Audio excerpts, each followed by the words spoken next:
Well, hello, everybody. I'm Larry Wilson. I'm the author and creator of SafeStart, and welcome to the European Asia Expert Panel. We did one of these last week in North America for coping with COVID. Went very well. We got some excellent feedback. But ironically, the original idea for this expert panel actually came from the panelists that we have today here in Europe. We had a summit focus group in Berlin just before the COVID crisis hit at the end of January. And I was just really interested in what these folks had to say. And I thought you would also be really interested in what they had to say. So let me, if I can, just introduce our expert panelists here. We have Alistair McCubbin. He is the Vice President of Environment, Health, and Safety at Outokumpu Stainless Steel. But Alistair's also had lots of experience with food, manufacturing, chemicals, and industrial gases. Got a lot of experience creating and delivering corporate health and safety strategy, behavioral and leadership change programs. So Alistair, thank you very much for taking the time to join us. We also have Mariana Aro. Although I've been told that's the way gringos pronounce her last name. I'm not sure if I've got it right yet, but she's had 16 years of experience in health, safety, and environment. She's the lead corporate safety director for Cargill in Europe, and certainly I'd like to say, Mariana, thank you and your company for 21 years of business with us. So thanks for all of that, and also for feeding the world for the last 150 years. And last, I'd like to introduce Alex Carnival. Alex has had many different jobs, Fortune 500 companies. I've known Alex for a long time. Really, a lot of really interesting ideas. Just recently, Chief Performance Officer at ETEX, which makes building materials all around the world. And I'll let all of them tell you a little bit about their companies as well. You know, how many plants around the world, how many are operating, how many they had to shut down, all the rest of that. But I'd also like to introduce David Hughes. Now, David Hughes is our business development manager for Europe, and he gets to speak to lots of corporate health and safety directors. So he's just going to sort of be, if you will, the color commentator and sort of give us, if you will, his, you know, how does what they're saying reflect or bounce off of what he's heard sort of from the general group out there. And I'll try to kibitz a bit in as well, too, with what I've heard from the North American group. We had folks from Procter & Gamble, ABB, Scott Forge, and well, a number of other companies as well, Crown Cork and Seal as well. So I can tell you a bit about how it all bounces or reflects with what those folks have said. So the first sort of couple questions for our panelists, everybody, will be, how are you coping with COVID where you're operating, and how are you engaging your folks at home where they're working at home? So Alistair, maybe if we could just start with you, and you could kind of tell us how things are going at Outokumpu around the world with COVID, either at work or engaging the folks at home.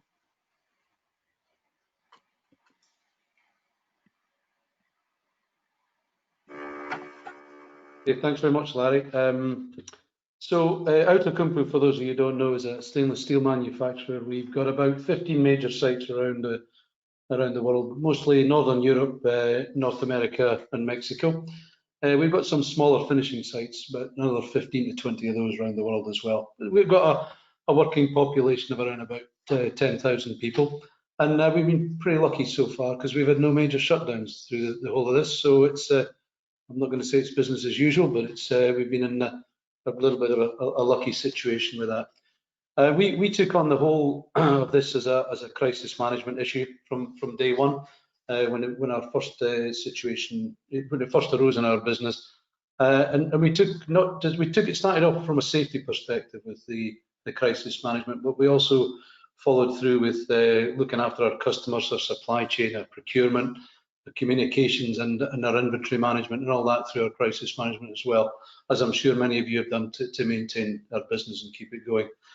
The big thing in amongst all this was about communication, and our comms has been a major part. We have very, very regular central crisis management meetings. We have a daily ops meeting where people from every site around the globe join in, and we have updates on that. It can be 10 minutes, it can be an hour, depending on the issues of the day. And there are local crisis management meetings twice a week within the sites as well.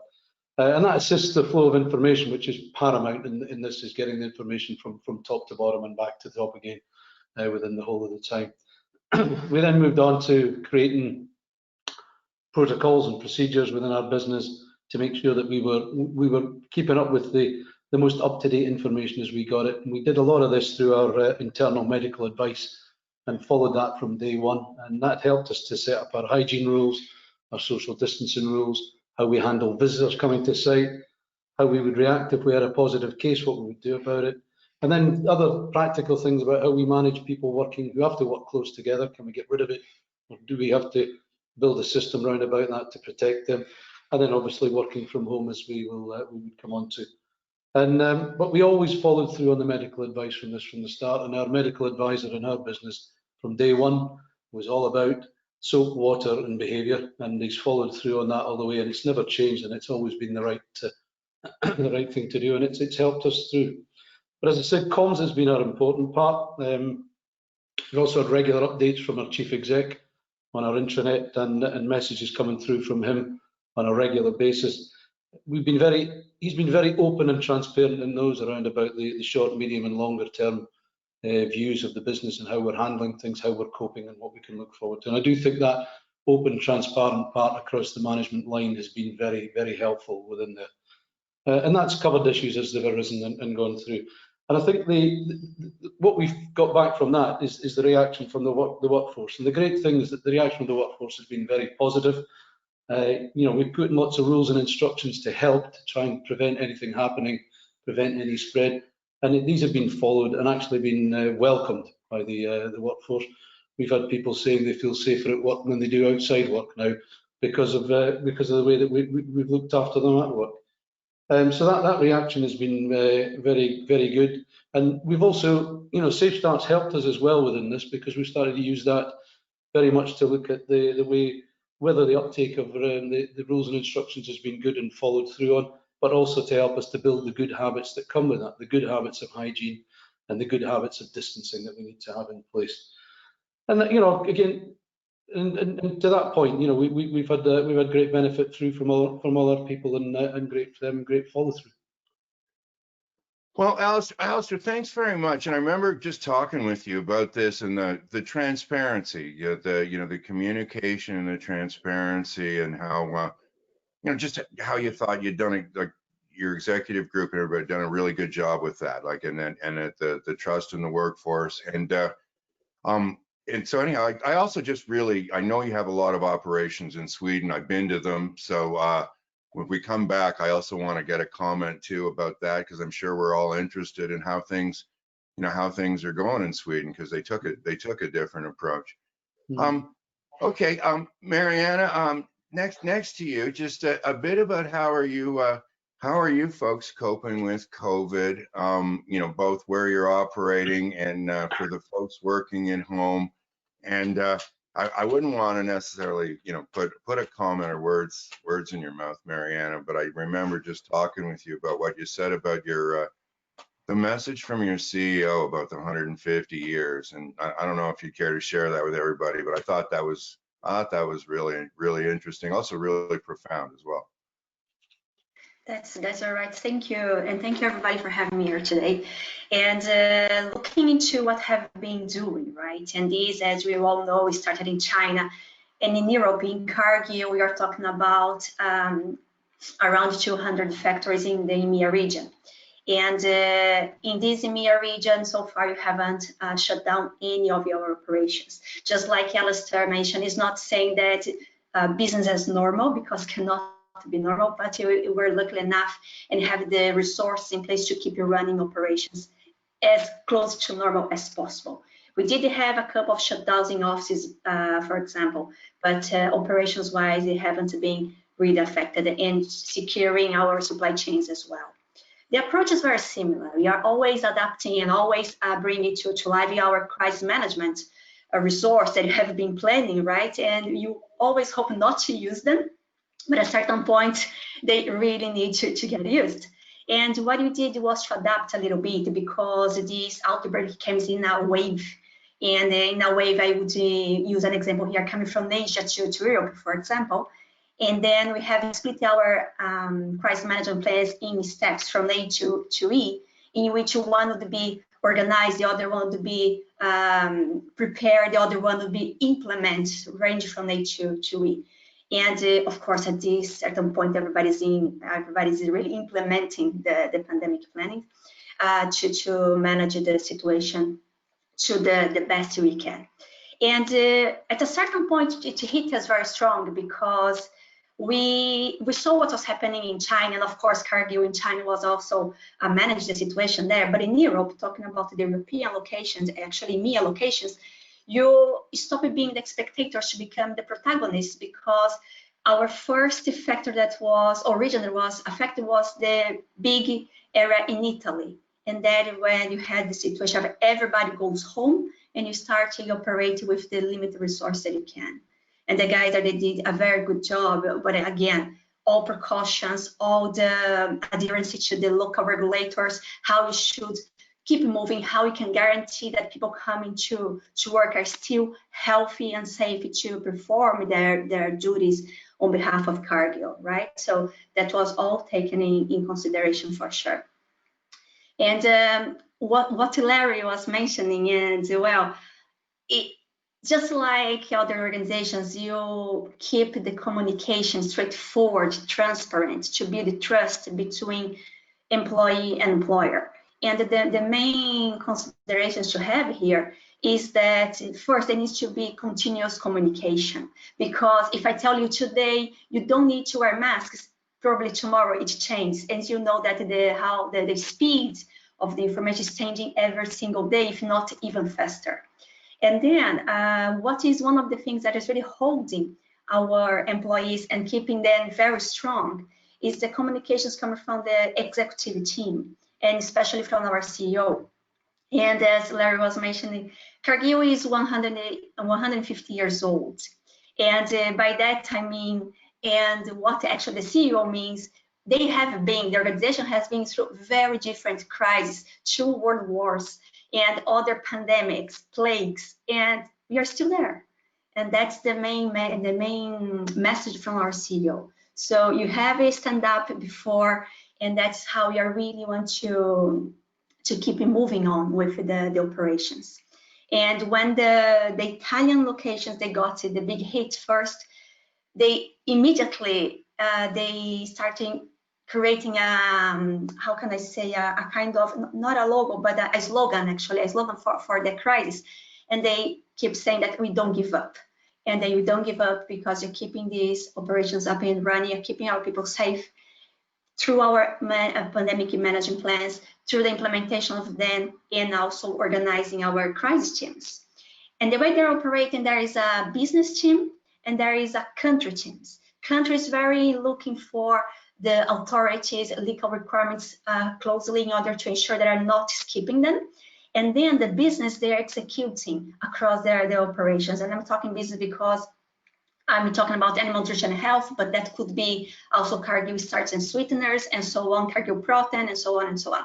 So you have country representatives in order to help us to ensure that you're following the local authorities guidelines and even enforcements, and also the business crisis teams in order to help us to implement, to execute not only the local authority requirement, but also Cargill requirements in how you're keeping all this social distancing, how you keep the communication up and running with the people, even not being able to really face them at the moment. So this is how we are moving on.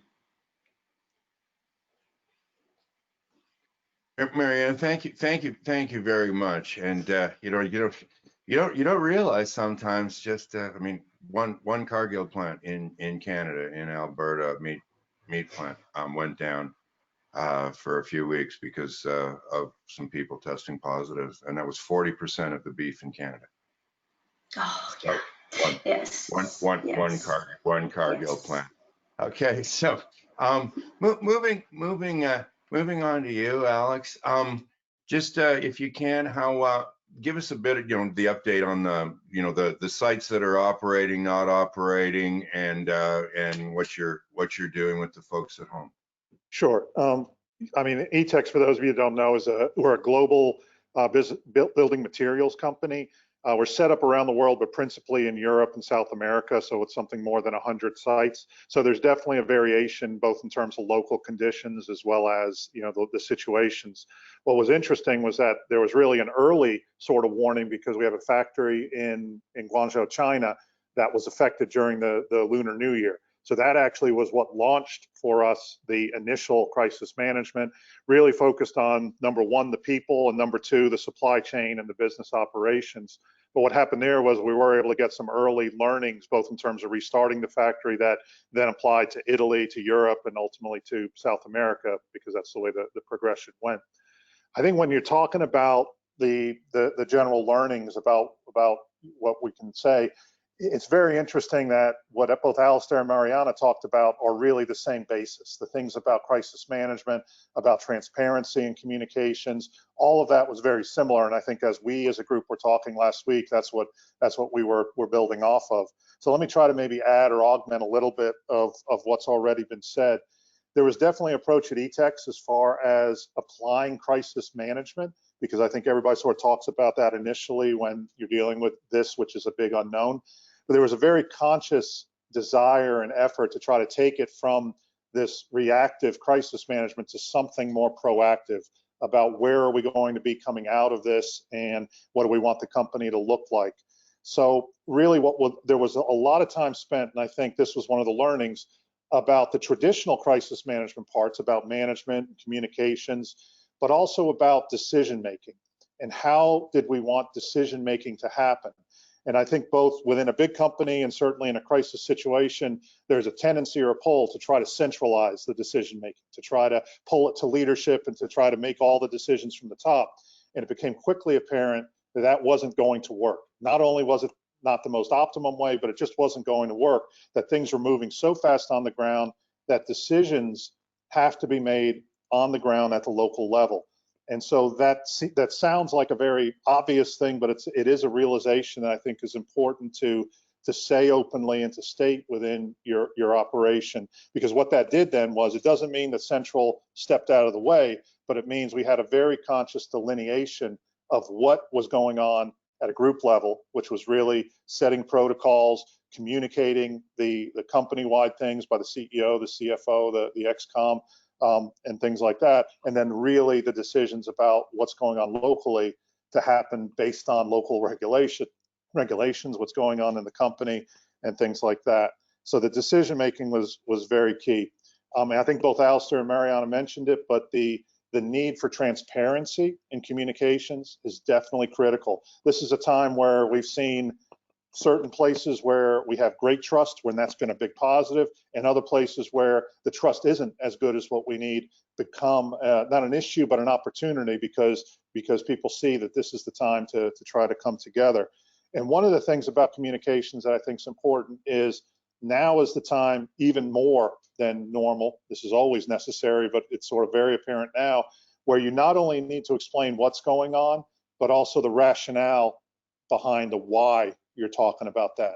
Because we're not in an era of certainty. We're not in an era where, as Mariana said, is it right to wear a mask or not to wear a mask? So you can explain not just that you have a protocol that we want people to wear masks, but where is it coming from? Is it coming from, this is the best available local information, this is coming from the Center for Disease Control, et cetera, and at least that gives you the basis for what people are doing.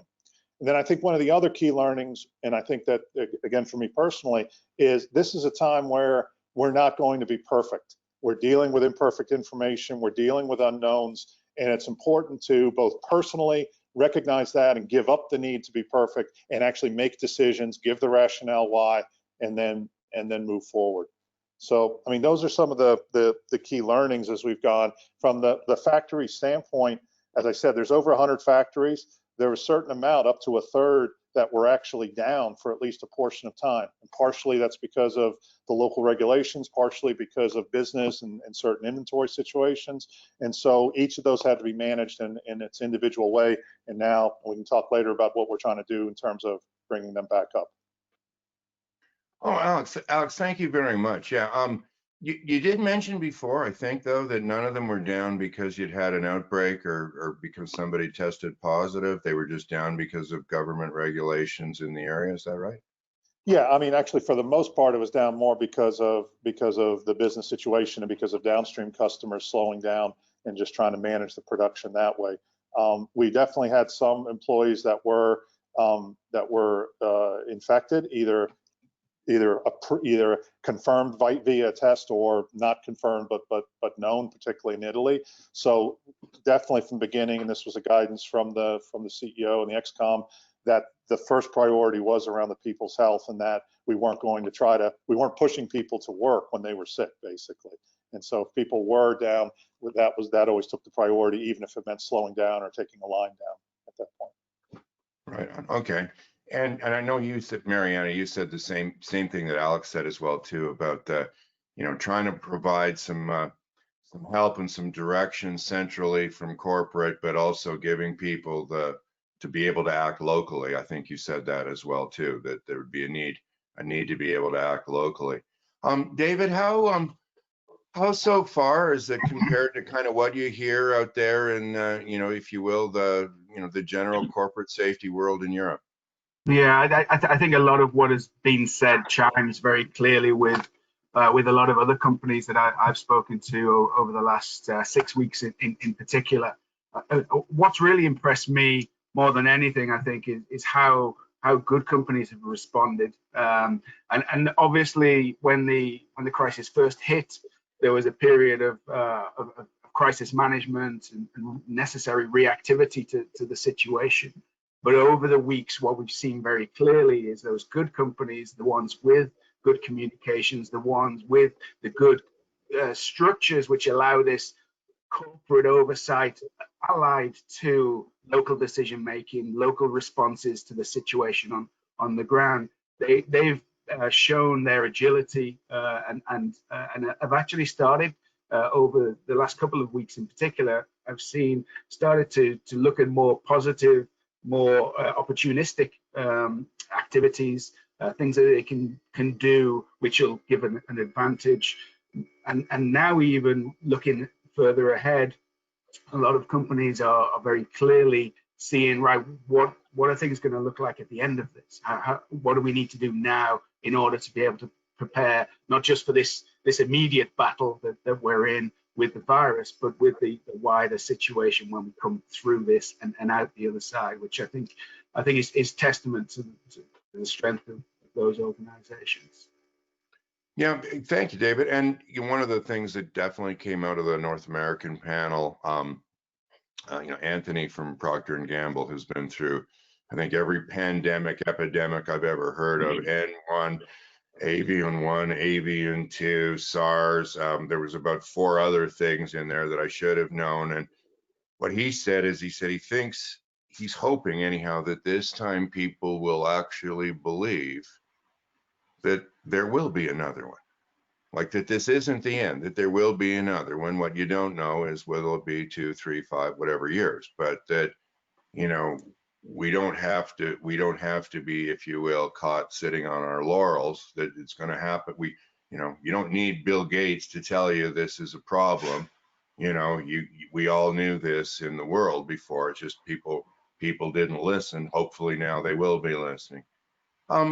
Alistair, just in terms of, we'd all love to know when the world is actually going to go back to normal. If you could start with that and tell us, because we're, the planning, Alistair, would be good if we could all start planning with that. But just a bit maybe about what you folks are doing to get ready to go back. David mentioned a couple of things as well, so we'll try to come back to him with a couple of those examples. But what are you doing in terms of all of that, Alistair? Sure. And Larry, I'd love to give you the date. As you know, And my wife would really like to know what the date is because she wants to see the grandchildren, but that's not going to happen too quickly. As I said in my initial part, we haven't had any major plant shutdowns because of coronavirus, but we have obviously been remote working, our office people, as everybody else has, I'm sure. And the reality of coming back to work is now with us. We are expecting in some countries that we could start to move people back into offices on a very small scale. Some probably next week at this rate as well. Within Germany, we're just waiting to hear today what the moves are on that. And really, what we want to do there is, and the way we're approaching this is the primary part of this is, of course, is to make sure that we look after the individual and look after their safety. That's the primary case, and we don't want to. We want to protect them and make sure that we don't stress people out or force people to do things they don't want to do in the initial stages. And the second thing is, clearly we will follow the government instructions in the area. We're duty bound to do that, and we wouldn't want to go any further than that as well. But our intent in that is to stagger the return in some way, no more than, say, even we get to a part where 50% of the people within that area get back to work in what we would class as a reasonable time. We think that would be good. But we would look to stagger that, whether we have split weeks, whether we have a week about working. But the big direction there we're looking at is making sure we can keep the social distancing within the workplace, and not just in where people are actually working and how they move around the offices into the more public areas. When do we bring canteens back? Those kind of things as well. And actually it's the main point on our agenda at the moment, is how we're going to do that, because it is going to become reality pretty quickly in some countries.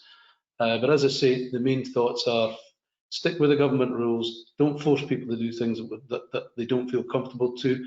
We're looking at people with underlying health situations shouldn't be front of the queue coming back. They should be further back in the queue when we know more and we're certain about how things will operate. But again, as with everything else in this, we'll start with baby steps, and we'll learn as we go along. But that's our intention and our plan at the moment, Larry, is slow, staggered return. Okay, well, Alex, so first of all, that's really good. I think a lot of people, certainly the challenge of the social distancing, things have, they're going to start opening some stuff up here in Canada, in British Columbia next week. But I've already seen a fair bit of what I would call complacency drift already, in terms of social distancing, just watching the people in the walking paths and running, and from where they were and the distance they were to this week, people don't seem to be as concerned, right? So I think I think that's the social distancing, and a bit of that complacency drift is going to be a problem. For everybody. But Alistair, just any lessons from any lessons from Sweden that you could give our way fairly quickly, because they've obviously learned a few things there, taking a different approach. I think they have, but it's nothing that's come through to us, Larry, in so much as within the workplace. Again, the same intent as both Alex and Mariana said. The local authorities, local government will tell us what we can and cannot do in that area, but we've got our own regulations around about that as well. So again, we've got our central crisis team pushing down the expectations and what we want to have in place, and in some cases that is harder than the local government rules. So within the factory areas in Sweden, that's the rules that we're applying. And we don't appear to be bringing into the factory too many problems from outside of the factory, which again I think is a slight surprise in Sweden, because it is a little bit more lax than in other countries. But we're not seeing that part. And I'm just looking, as you were talking, I was looking back through the numbers, because we measure on a daily basis the number of people who are affected by coronavirus and not at work. They've got symptoms, or they have a flu type symptom, or they're in quarantine because of something, but they're not a positive case. And the numbers in Sweden have been coming down dramatically from very early on as well. So we haven't brought any problems in, and we're not seeing problems within our factories from the Swedish part, which is a bit of a surprise, I have to say, but it's a good surprise to have. Well, I'm a bit surprised, but I mean, yeah, you're right. Good surprise. Over to you, if we could, Mariana. what in terms of the, getting the big wheels all rolling again and everything like that. Where are you folks at in Europe right now? And I don't know, just tell us a bit about what you're doing. Right. And just before jumping that, I'd just like to add a comment to Alex's comments in the previous questions, because he mentioned something about it, how obvious it is to implement or to just tackle crisis management plans at this moment, right? However, one thing that it needs to be, as he also mentioned, the learning process of it is like, this is a time you can really stress your crisis management plan. This is when you really see that, okay, do you have, for the audits, right? Do you have a crisis management plan in place? Yes, I have, tick the box. This is a situation that you can stress it and see if your crisis management really works. So don't underestimate the power of your crisis management plan, that it really needs to be in place, right? So that was the comment that I'd like to add from Alex, because it's very, very important. Regarding this planning to go back to work. In Cargill, this will be done, and I'm saying will be done because they're still planning around it, but for sure you'll be in a phased way, step by step, because having no rush at all in bringing employees back to the offices, even if the lockdown is starting to being a little bit more relaxed in the countries that you operate. Employees from offices will be becoming as, let's say, depending on the essential, how essential is their his or her jobs, that they really need to be there. Otherwise, you also have demonstrated that you can deliver, that you can keep you working from home with the other types of challenges for sure. But at the end of the day, why have this exposure back to the office with all the social distance challenge that you may have? So less people to manage, easier to manage it potentially as well. So this is one of the things that we are looking into. The other things that Alistair mentioned very well regarding operations, right? So operational-wise, there's no much more change because all social distancing has been put in place in canteens and so on and so on. So it's more or less keeping up and doing potentially keeping a closer eye, because you may have more people coming back to operations, and then you need to, maybe review your social distancing rules in that packaging area or in that canteen area and so on. The area that are really looking into how to bring people back to work, and that's a really business purpose, is our sales team.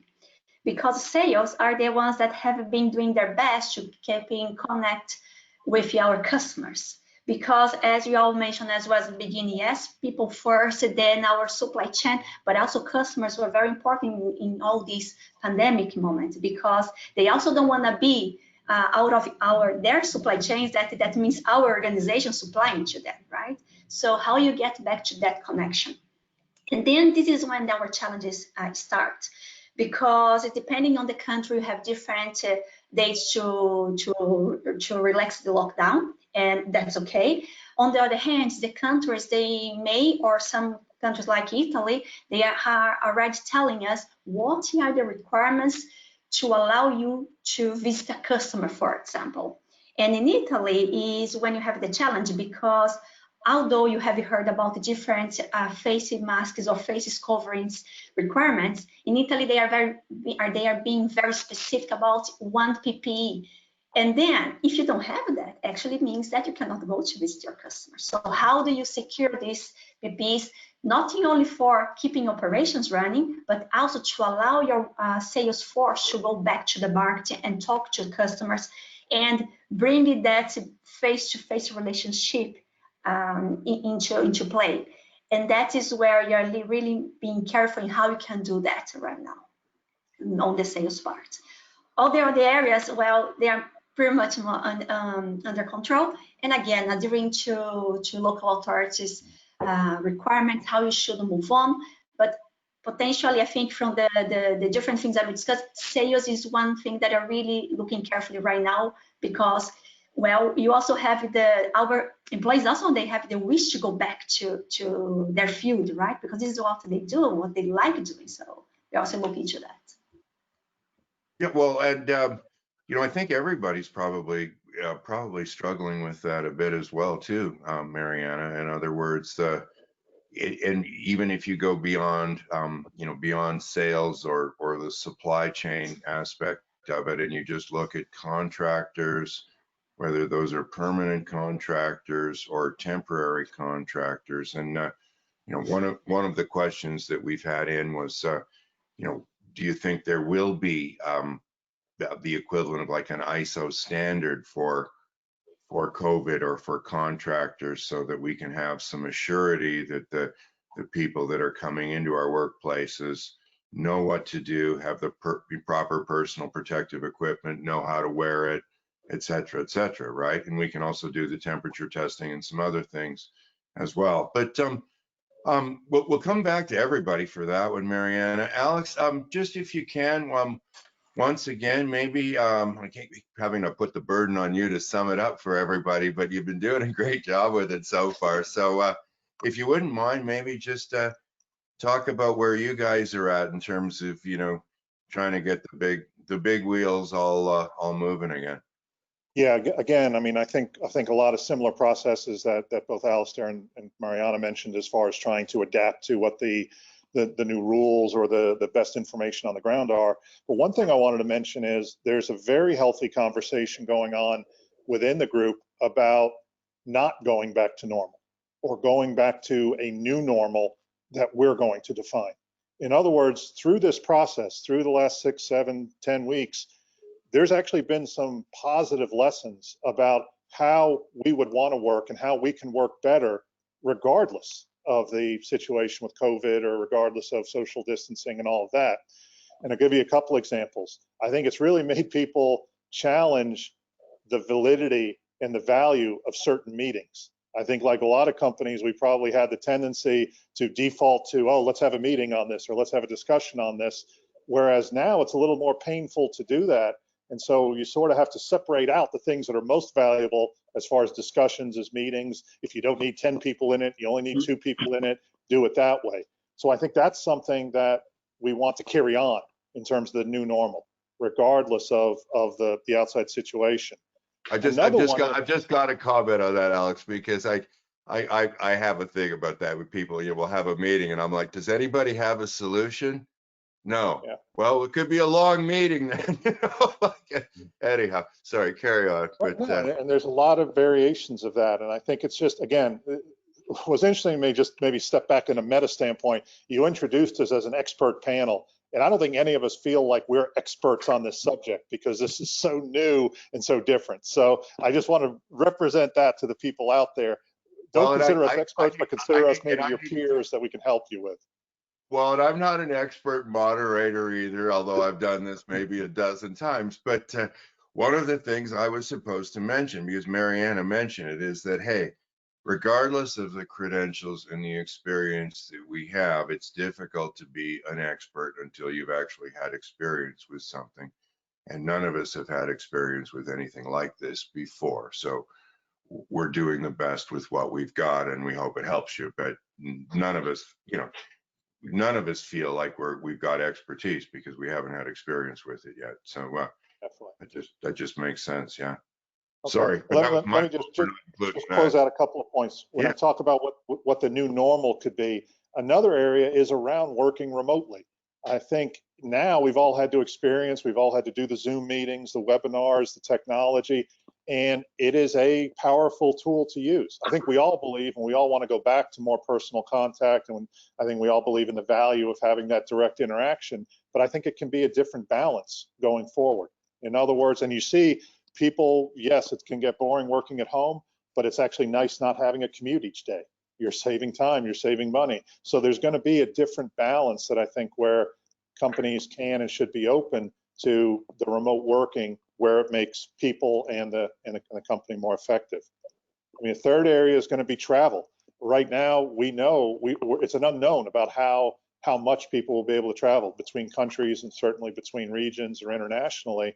And so that's going to force a different way of working. Instead of going to that meeting, instead of doing the face-to-face, it's going to be more acceptable to do it remotely, and so to make that as effective as possible. And again, that can become the new norm. And then I think all of this, the thing again that we try to talk about with an e-text that's important is, what are the leadership implications of all of this? We spent a lot of time thinking about how do we want leaders to work in a agile world, in an ambiguous world. And now this has just been accelerated. This is the most ambiguous time we've ever had. So being a leader in this world, means trying to give clarity and give definition to your people as much as you can, but then also being open to some of the changes, that I just mentioned, as well as others. So that may be a little bit generalized or meta, but I think it was important because that's one of the key learnings about when we talk about starting back up or going back. It's going back to a new world and a new reality. And I think the good companies will try to define that for themselves about what that looks like, again, in a proactive way. Yeah, I mean, Alex, one of the, I can't remember who it was, one of the North American panelists said he'd heard on the news that an executive from Barclays, and I think it was in England, said something about, 7,000 people in an office. We're totally rethinking that whole concept. Like we don't need that expense, that overhead at all. Like we don't need that many people. I've talked to friends in North America and Europe where their companies are seriously thinking about closing down their office buildings and selling it and then doing everything remotely. So there's going to be a whole new realm. That may be right for some companies, not right for others, but I think the eyes are open now because people have been forced to work a different way in the past 6 weeks. Yeah, well, I mean, even I've had joke if you had a lot of people asking me if I could recommend some good books on webinars, and I said I didn't know of any, and they said, well, why don't you write one? And I said, well, when I figure it out, maybe I will. But I'm learning. We're all learning. We're all learning at this, right? And we're all moving forward. David, what have you been hearing out there from people in terms of challenges for getting ready to go back, and or questions that concerns people have that we could ask the panelists? Yeah, I think exactly as described, the companies are now in an advanced stage of planning for going back, if not starting to go back, and there's a mixture of responses that I'm hearing about. The practical things, how are we going to organize the work so that we can encourage social distancing? How do we keep it front of mind for people? So we're seeing companies do awareness campaigns, signage, floor stickers to remind people to keep 2 meters apart. As I say, organizing the work completely differently. I was talking to an assembly line type manufacturer the other day, and they've been wargaming and trialing different methods of work that keep people apart, whereby originally they were in quite close contact. And they've gone through various different scenarios and trials, and he said to me that, David, we can still make product, but for a period of time at least, we're not going to be making as much product as quickly as we were doing before. So we've just got to adjust to that new reality that we're in. Companies are already lean and have been for many years, been working towards leanness as far as possible, but this is a different level, I think, of that trend, and it's going to take some adjusting to.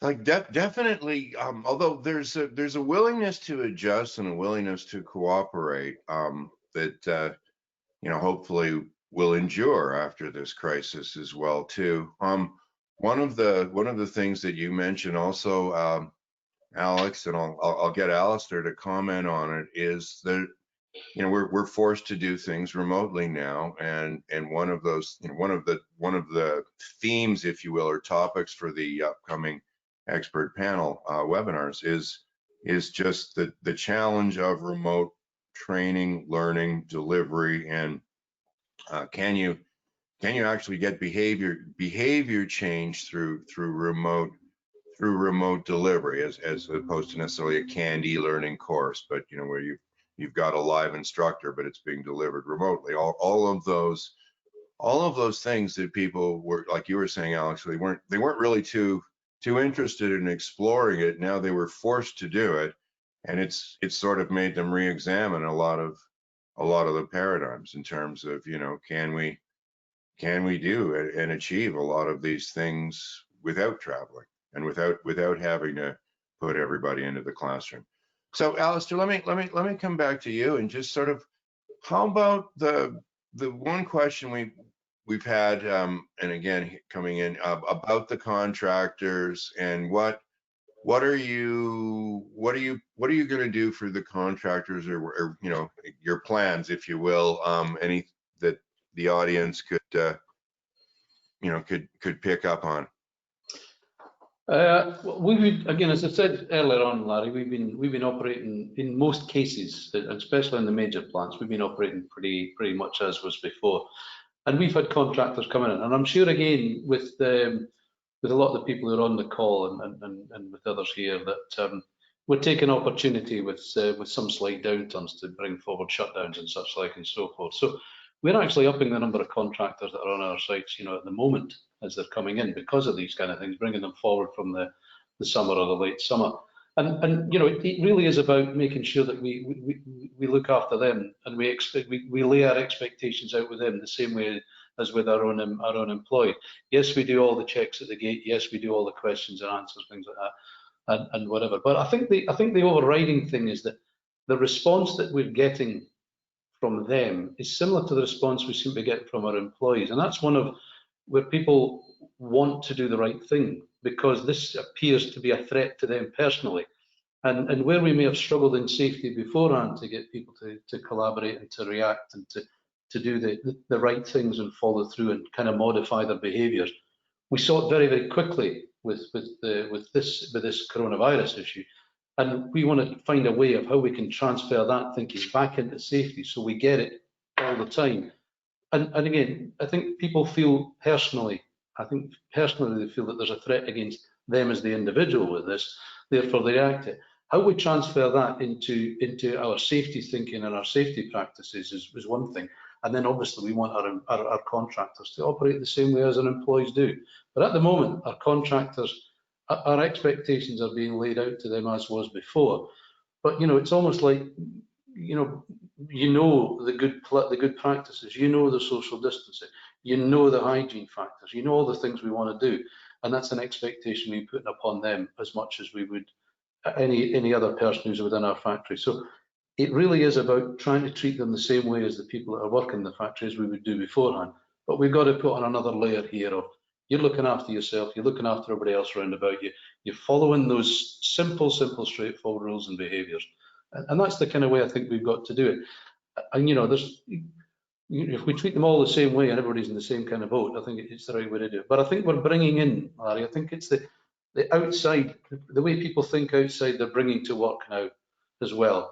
I'm looking after myself and my family outside work, and I want to do it with my workmates and the people at work as well. So we seem to be getting a bit of that as well through our contractors. It's very, very interesting. Very interesting that you know, an improved level or spirit of cooperation with, you know, and it makes sense too. Although if you think about it, the lack of didn't make any sense. You know, if you might, I really hope, Alistair, that we get the people to sort of see that, right? You know, now that you're over here, you go, well, wait a minute, you know, why was I resistant to this other, you know, the other thing? Mariana, what about you know, any, like, one of the things from North America was that, you know, they, you know, signs in the washroom, you know, if you use it, you clean it, you know, increase custodial staff. You know, is there anything that you folks are doing differently or a lot differently now in terms of dealing with everybody kind of coming back online? I like Alistair's comments regarding that you take care for each other, right? Because this is actually how it works in normal health and safety. We ask the contractors to present to us risk assessment method states before they come to our facilities. But what are the risks or dangers that they may face in our facility while they are performing their work? So it's the same situation. How you guarantee that who's coming to our locations, the contractors, right? That they are, let's say, that you could have their all clear to come, and how we can guarantee then that our facilities are also in conditions to receive them in a safe and healthy way in this circumstance. And regarding this type of signages and improving hygiene and all these things that you all heard a lot about, we are working in a way that shutdowns, for example, bringing contractors, big crews, if you can avoid, you can avoid. If you can postpone, you postpone and try to plan that September onwards, and even say September now, but as you know, not sure if September will be a good time either, but this is how you would look into that. And if they really need to come, there is a whole social distance again that it needs to be in place. This is the way that you go in. This is the way that you go out. This is the times to access the canteen for crew number 1, for crew number 2, and so on and so on. The same with the sanitation facilities, right? How do you ensure that can use our showers or our toilets in a proper way? So all that has been taught as well. And we are working a shutdown plan in case you need really to bring big crews, or because of inventory counting, or because of preventive maintenance that you need to do. Because in parentheses here, the fact that Cargill was one of the type of companies that we are allowed to continue working because of the sector, that doesn't mean that our suppliers, for example, of spare parts for our machines, they were allowed to work. So may have to slow down at several areas as well. And now you need to bring this, that local a bit more relaxed, bring this up and running again, equipment that you may have stopped, right? And one of the things that I added to this potential guideline that I work right now on shutdowns is that why not add, for example, sanitation breaks? So contractors come to the facilities, they come, they have the pauses, the lunch break, the tea breaks, whatever you call that, but also do a sanitation break. So I don't know, we are working on that, I cannot tell you how often, but I don't know, once per hour, once every 45 minutes, these contracts, they go to the sanitation areas, they wash hands, they wash face, whatever is that, right? But also add that as part of the routine of the contractors and employees working with these contracts on a site to ensure that, okay, you are doing something else here. Because although everybody has increased the cleaning of surface and so on, well, a couple of meters later, 10 minutes later, that is already, let's say, dirt again. So how you control that, right? So one of the ideas was actually to add these sanitation breaks into the routine of the workforce coming to the site. Well, I like the idea as well too, Mariana. Not just from the initial, but also for the mind on task part of it, right? You're having a hygiene break is going to also make you think about it, versus if you just eventually just business as normal, you're doing your job, pretty soon your mind's going to wander and you'll be far away from the current risks and hazards. But I like that idea. I like the idea of having the hygiene break, and I'm sure giving an extra break to the contractors isn't going to be a tough sell either. They'd probably be happy enough for that.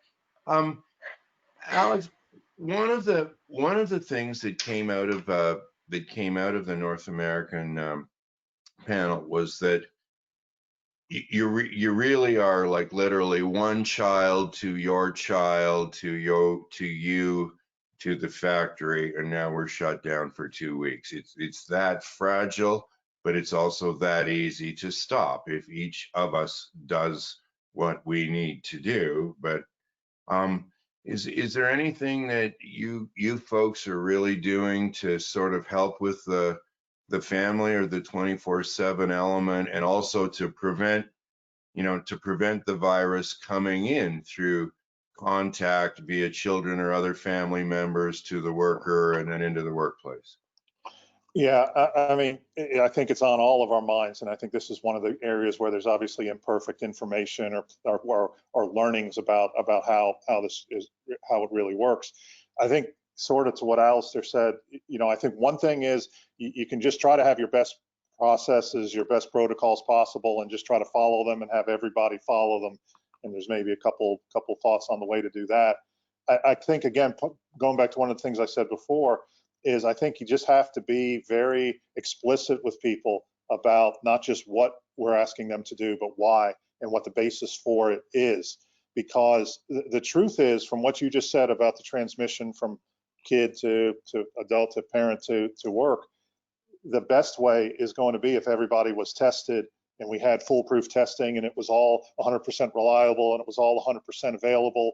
And there's nowhere in the world right now where that's the situation. So I think this is it's a very interesting time for us because we're not eliminating risk here. Okay, we are not able to eliminate risk and keep any type of operation or any type of function going. We're trying to do the things that are known to minimize the risk as much as possible. That's what social distancing is. That's what wearing masks is. That's what sanitizing is about. It's not taking it to zero, and we know that. So I think there's going to be this dance in parallel about trying to do those things as well as possible. When it becomes apparent that a person wearing a mask can reduce the transmission to somebody else, then that should be the protocol, and that should be the rule, because that's a substantial way to do it. But until we have a viable testing, so if a contractor is coming in or employee is coming in, you know, it would be better if we could test everybody that morning, that day, and have an immediate result. That's not what's in place right now. That's just not what's there as far as the viability of testing, the amount of things like that. So I think that's going to be a work in parallel as far as continuing to drive towards that. But until then, just having the best protocols possible to reduce the risk as much as possible.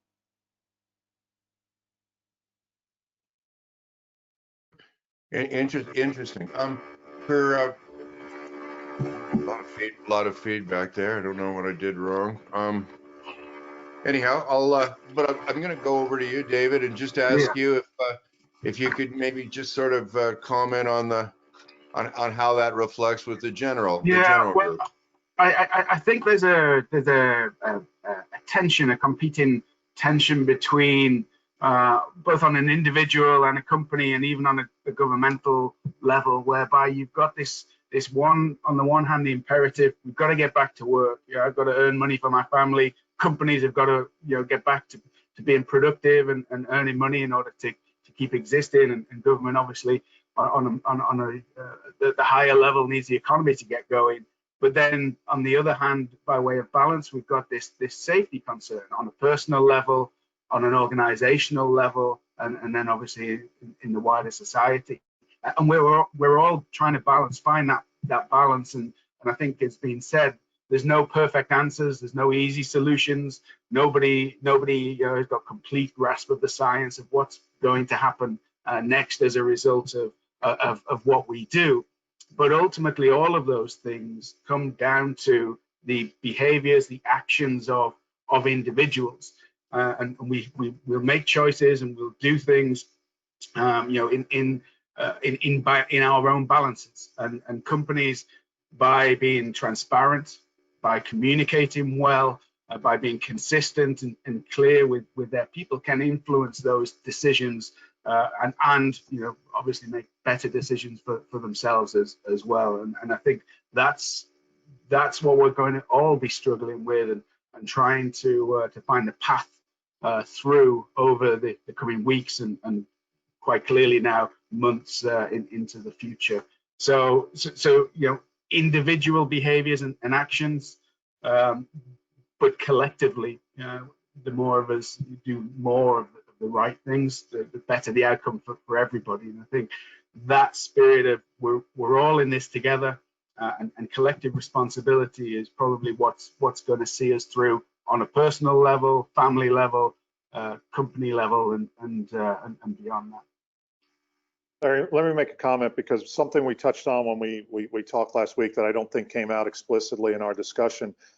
We're all going to have maybe individualistic, the specific protocols, right? We've talked about the distancing and all that, and it doesn't have to be exactly the same everywhere, I think, but there has to be protocols. But we all know that rules and guidelines and protocols are only as effective as much as people follow them.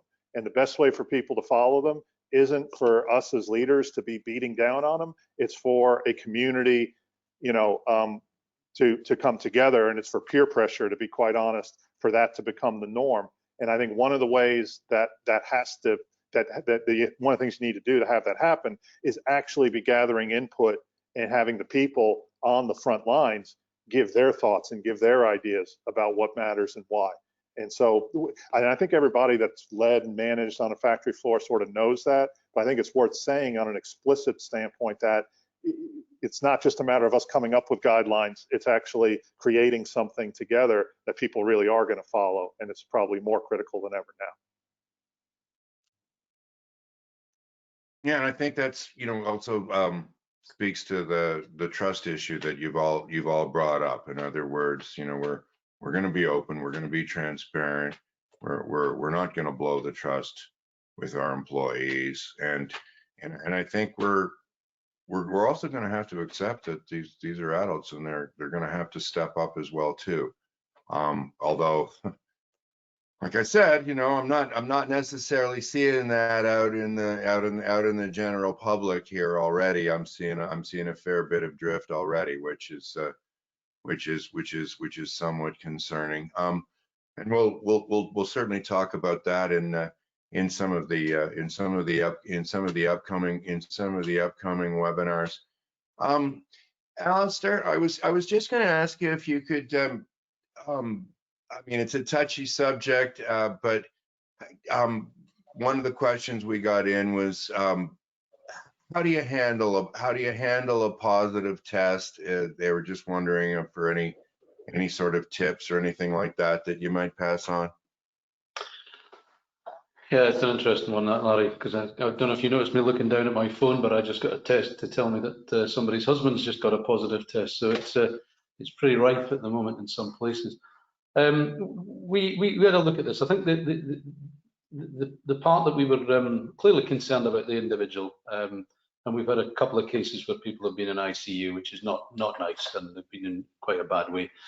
I think the one thing one of the things that it's worth spending a lot of time on, we've discovered, is talking to the workforce about the person, not naming the person or the individual, but talking about the situation and reassuring them about their situation in comparison to that.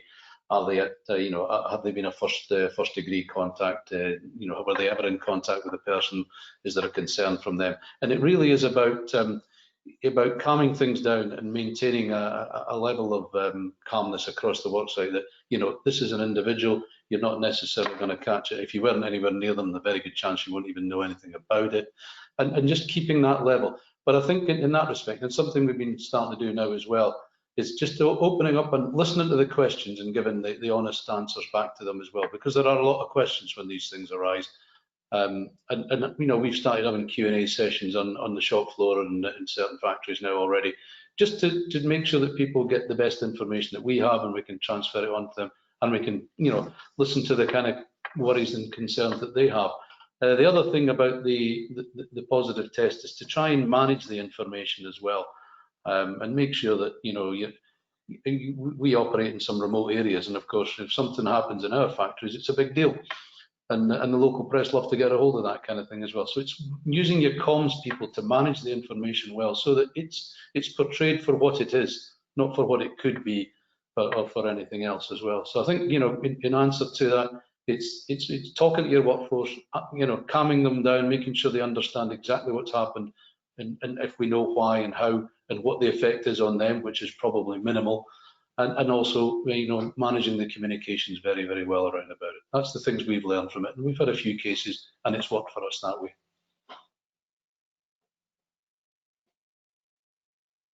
Thanks very much, Alistair. That was good. One of the questions, and I'll just sort of maybe close this out, Mariana and Alex, with this. Well, the question came in for you, Mariana, was just as a SafeStart. Are you concerned about other safety accidents increasing because of mine not on task because of the virus? Sorry, it's a bit cryptic, the question, but they're worried that the distraction of the virus is going to keep people from thinking about other safety hazards or whatever, and they won't have their mind or their eyes on task. And what are you doing about it? So I don't know if that it's a mouthful. It's a bit of a, yeah, it came in a bit cryptically, like I said, but That is a continuous concern, right? Regardless of what's going on outside of this new scenario that we're living, that's a continuous concern because people get distracted very easily. And then, okay, so how you bring them back to a way that they focus on what they are doing. So indeed, the current situation may distract the people, but also helps them to focus in doing the right thing first in a way that, okay, I have the social distancing already. So for example, if I'm talking about a packaging line, I don't have my peer shoulder to shoulder anymore, right? There are certain distances that I need to keep. And that there are two ways of seeing. I get more focused on what I'm doing, or I get bored out of me doing, and then my mind goes away, and when I can get distracted, something could go wrong.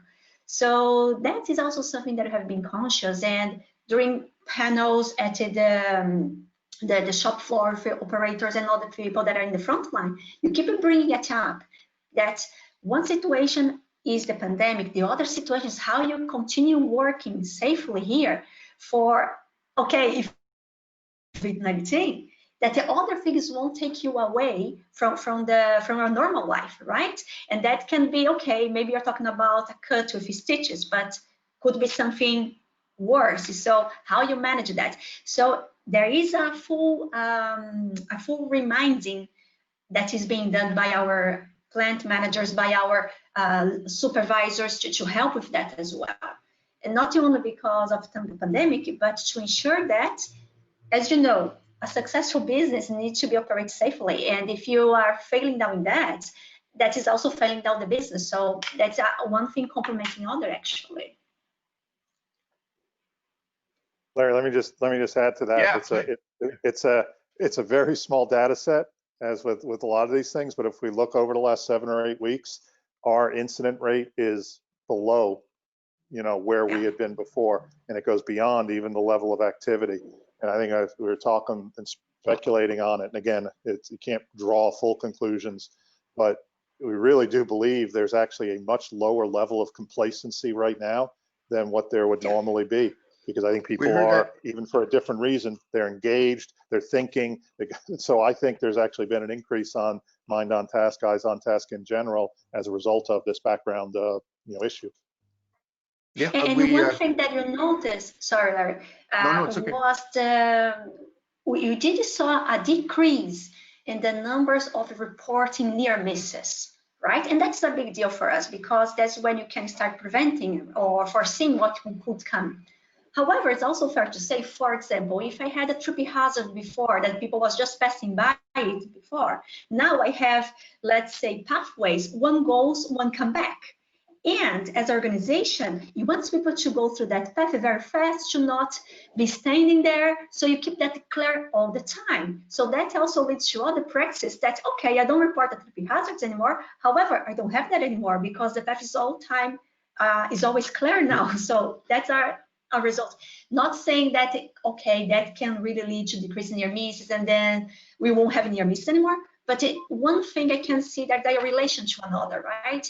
Because you also are, as Alex was saying, we're more attentive. You are trying to focus as much as you can.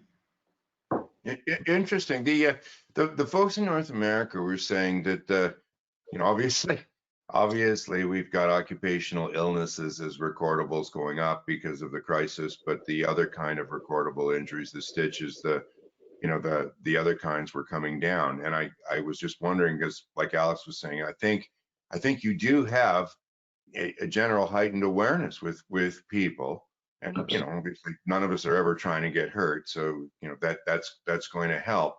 But there are a lot of people are worried that it would have exactly the opposite effect, that the injuries would be going up, but it doesn't seem to be happening that way. Although, Alistair, I want to make sure you can weigh in on this.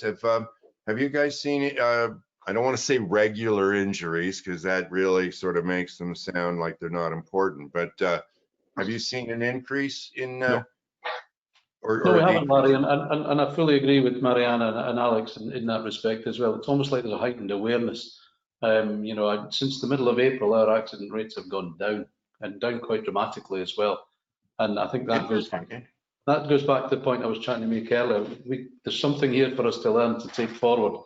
There's no doubt about it. And you know, I've just got to find out what that is and use it, because the awareness has clearly been, and that's not just recordable accidents, that's first aid accidents as well.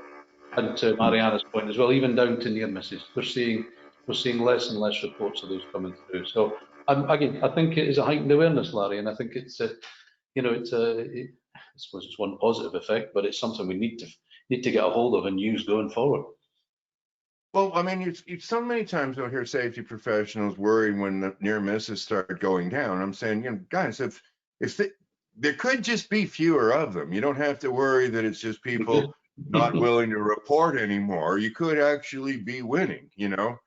Yep. It's just that they're not gonna make one up, and if there isn't one, there isn't one to report. So it could actually be an indication that things are getting better. It can also be an indication that trust is deteriorating and people don't want to submit them anymore. But you usually know that just from the general feel of the workplace. Yeah. And if you don't have that feel and then the near misses are coming down, it's somewhat reliable, right? Things might be getting better. It makes sense to me anyhow. More mind on task. I've heard this before from power companies when there were outages and everybody's focused, and even though they're rushing and they're working long hours and they're tired, nothing happens. And they say, but when there's a blue sky over their head and one or two puffy clouds, Larry, the next thing you know, we got a high voltage electrical contact. So, you know, he said, I wish there was an outage every day because I think it would improve our regular injury rate. Our customers wouldn't like it, but you know, I think it would make things better because we're much more focused. We don't have our guard down. There's a lot of other questions that we'd love to get to. We're just about out of time though. So David, I just wanted to ask you if you could kind of comment on what Alistair, Alex, and Mariana had said about just about the injuries coming down or going up during this period. What have you heard from the folks out there? Well, that's interesting. That's I think today is the first time actually I've heard consensus around the fact that we feel that there's a positive impact on the lagging indicators. But I have been hearing a lot of talk maybe about people's behaviors have changed, they're more circumspect, and I think we all recognize that in ourselves as well. Our habits are rapidly changed. I think the key to it, to pick up on Alistair's point, is what we do with that. Do we just say, well, that's a nice silver lining to this cloud and move on, or do we really hone in and try and build on it? And I think that will make the difference, or be the difference between really good companies and companies who are not so good in this area. If we can capitalize on it, understand why it happened, and build on it and encourage more of that, that's going to be a genuine benefit that comes out of what's a pretty horrendous situation for all of us. So and to put a blatant plug in, making habits stick, I think, is the title of one of our upcoming panel discussions. So we'll definitely explore that one a little bit more, I think, in that session. Yeah, I think we actually called it sticky behaviors, but making them stick. And I mean, one of the comments that came out of the North American group was almost kind of corny, but it was almost like, I wish it was Christmas every day. Like, in other words, can we not keep this same level of thinking about safety and carry it forward? Like you've proven to yourselves, or we've proven that we can do it. Now let's not regress and go back to what I would sometimes refer to as petty gripes, things that should never have been an issue in the first place. Will we or won't we wear safety glasses in a sawmill? Oh, for heaven's sakes, I don't want to go in the place without safety glasses. Come on. I mean, so I mean, hopefully, some of the the resistance and the reticence that we went through over the last 20 years with certain things, personal protective equipment, flame retardant clothing, all, fall arrested, people, maybe with the masks and everything, people just give it up this time, and just sort of get right on with it. And I think we'll see an improvement in that. I certainly hope so. Just to give everybody just a quick idea of some of the questions that we're going to try to tackle next week, along with any of the questions that you folks set in. How do you deal specifically with the psychological aspects of safety and COVID? Have you seen, how do you see the workplace changing after the pandemic is over? Although you folks already talked about a bit of that already. Just tips around procurement. How do we get more PPE? I don't know if they expect you to turn over your supplier. That one we did, have you handle a positive test in the workplace?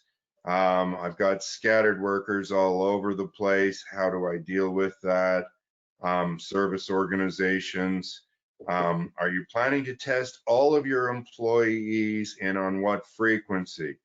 What is the main challenge we have to face once full-fledged operation starts up? How can you handle contract tracing? What will be the impact on the job market? And are leading companies going to have to take the role with COVID testing? And it goes on and on. Where do I get good posters? How do I put them up? And since one person testing positive can be enough to shut a worksite down for 2 weeks, how do you communicate with your workers and their family members about the importance of this? We talked about that a bit already, though. So anyhow, you guys, I'll get these 30 questions out to you, as well as any that the audience sends in, and we will try to get to as many of those as we can next week. Hopefully, Jos Titus from DSM will be able to join us next week. I'm not sure if he will, but in closing, I'd like to say, Alistair, thank you very much for the time and the comments, Mariana and Alex. I could listen to you guys talk for hours, really, about all of these issues. And I really want, obviously the crisis is everybody's focus right now. But I'd love to, once this is over, the original idea I had would be to get you folks to talk about, what leading indicators do you believe in? What do you encourage? What do you trust? Or which ones actually make you adjust? I know we talked about that already with the near miss reports. I'd also like the audience to be able to hear how you folks, balance accountability with a just culture. It's easy to talk about philosophy or theory, but where the rubber meets the road and you got to make a decision, that's where you folks come in. And I think people will be really interested to hear how you've handled some of those tough issues. Recordable injuries have come down, serious injuries and fatalities have not. Why? So, but we got to get through this crisis first. So we'll be doing this, those questions I mentioned, plus any that you folks bring in next week, same time in Europe and Asia. And again, thank you all very much for your time and your contributions. David, thank you very much for your comments on Europe in general, and being the if you will, the repository of all of that for us. And we'll see y'all next week, same time. Please do send in the questions. Larry at SafeStart.com would probably be the easiest, and then I can get them out to all the panelists. So again, everybody, thanks very much, and we'll hopefully see you and some of your associates and colleagues next week. Bye-bye. Thank you. Bye.